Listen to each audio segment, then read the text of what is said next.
A superhero story can be just about anything. You don't need spandex or secret identities or even superpowers. You just need a hero, or a few of them, willing to fight to make the world a better place. Superheroes can star in slapstick comedies, noir thrillers, dystopian epics, kids' cartoons, documentaries, and everything in between. But no matter the genre, they're superhero movies through and through.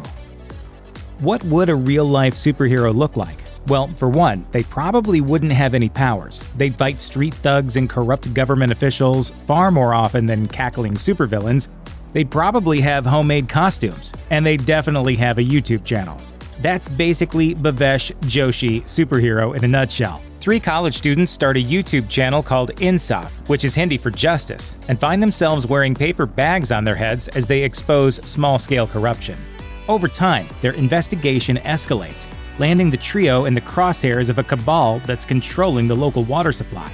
That leads to the debut of the masked vigilante Insaf Man, who streams all of his exploits online.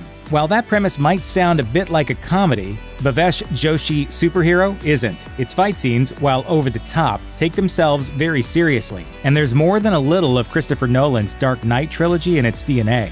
The thrilling action sequences, the noir-like tone, and the inventive premise make this a very welcome spin on Hollywood superheroics. Cousins Stephen and Robbie Amell aren't new to the superhero game. The former starred as Oliver Queen, aka Green Arrow, for 8 seasons on the CW's Arrow. Robbie appeared in a number of episodes of Arrow's sister show, The Flash, as Ronnie Raymond, one half of the hero known as Firestorm. And he had the lead role on the X-Men-like series The Tomorrow People. In Code 8, Robbie Amell stars as Connor, a PWP, or person with powers, with the ability to control electricity. In Code 8's world, PWPs used to be a valued segment of society, but regular citizens eventually turned on the extraordinary minority, so using superpowers is banned. To get medical treatment for his ailing mother, Connor accepts a gig helping a group of other PWPs. Led by Stephen Amell's Garrett, the group's mission isn't to save unpowered civilians, it's to rob banks. Naturally, complications ensue. Plan was fine until you got greedy. I played you, Garrett. It's essentially X-Men with a crime movie twist. Code 8's political commentary isn't hard to figure out, and it's full of the best kind of pulpy soap operatics. That's what makes it so fun. Code 8 is clearly a passion project for the Amell cousins. They raised funds for the movie themselves with the $2.5 million Indiegogo campaign, and it shows. Seems like superheroes are in their blood.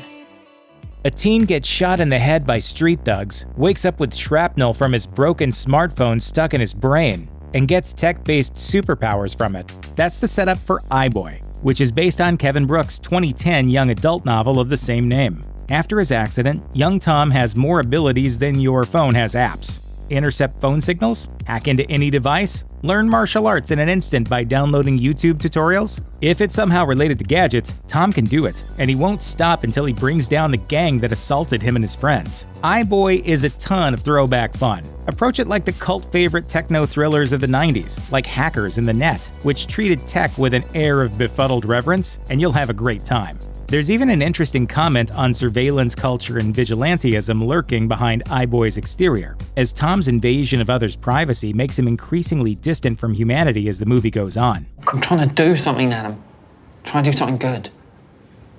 No, you're not. Fortunately, Game of Thrones' Maisie Williams, who plays Tom's crush Lucy, does a lot of the emotional heavy lifting to take us through to the end.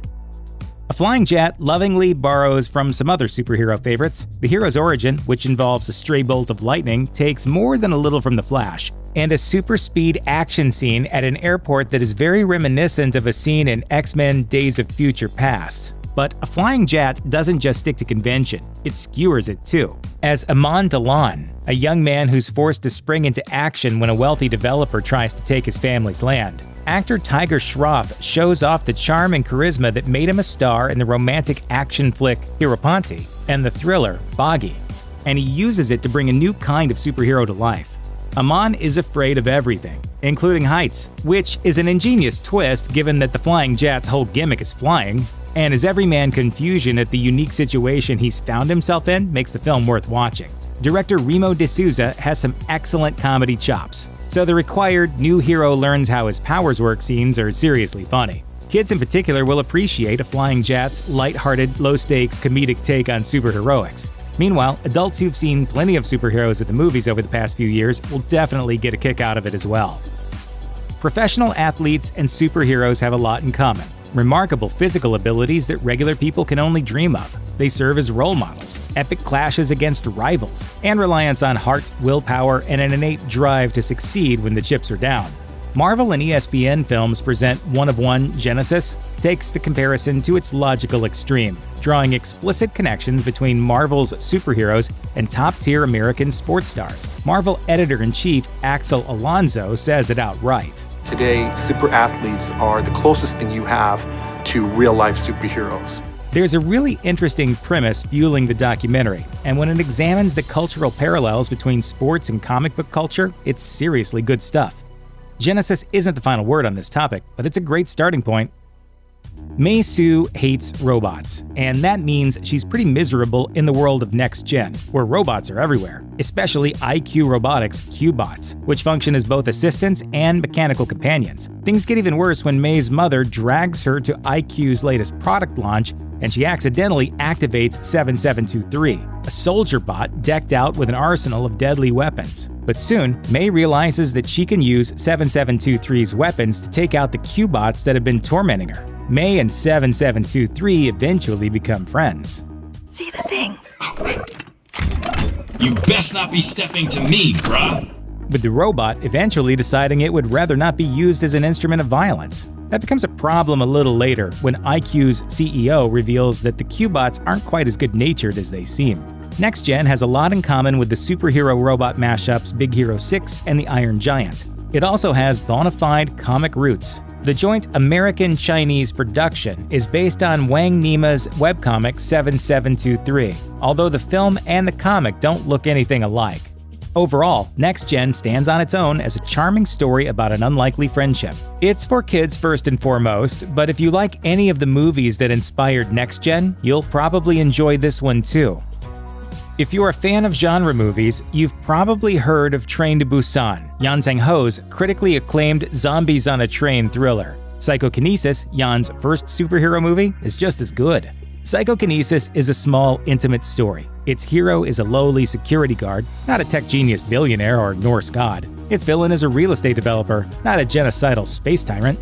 And its biggest emotional moment is a man simply trying to reconcile with his long-lost daughter. Psychokinesis may have a modest scope and a DIY vibe, but it's still a whole lot of fun. Early on, Psychokinesis is downright hysterical, and its small scale gives the movie a nice personal touch that some of Marvel's big blockbusters lack. Psychokinesis is the perfect counterpoint for people who love superheroes but might be looking for an alternative to Hollywood-style bombast. Years before Cable arrived from the future in Deadpool 2, or the Avengers traveled back in time in Avengers Endgame, Superman was turning the world backwards to save his one true love, Lois Lane, and stop Lex Luthor's depraved real estate scheme. Time travel is a superhero cinema staple. See You Yesterday may not contain a single scrap of spandex, but it tackles the same themes. Can you use time travel to fight injustice? But rather than spanning the world, See You Yesterday's stakes are deeply personal. Teen geniuses CJ Walker and Sebastian Thomas, who invent time travel devices, aren't out to save the world, they just want to stop CJ's brother from dying in a police shooting. If I could go back and fix it, I would. But I can't, CJ. We still have each other, though.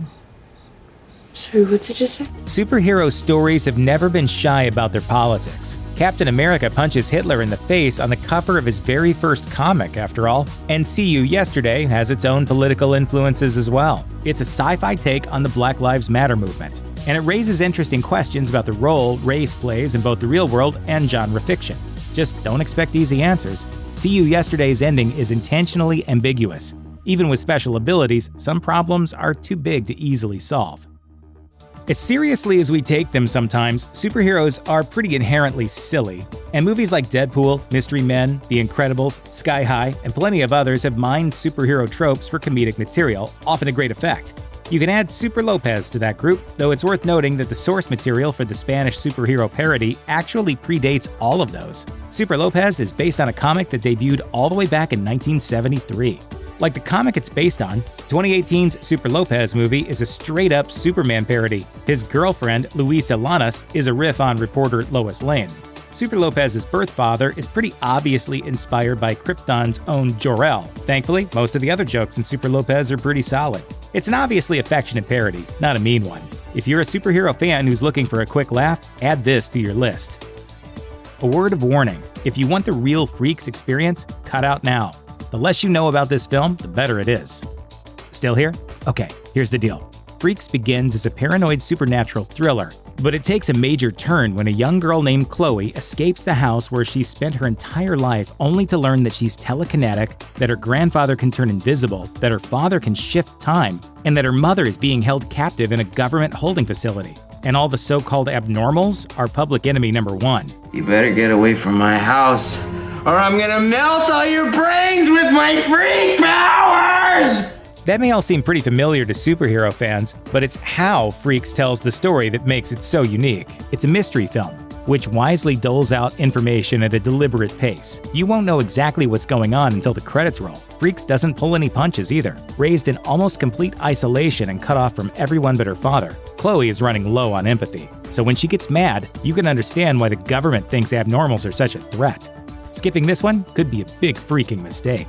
Thanks for watching. Click the links in our video to watch more from Netflix Film Club. Subscribe to our YouTube channel to get the latest exclusive videos. Plus, hit the bell so you don't miss a single one.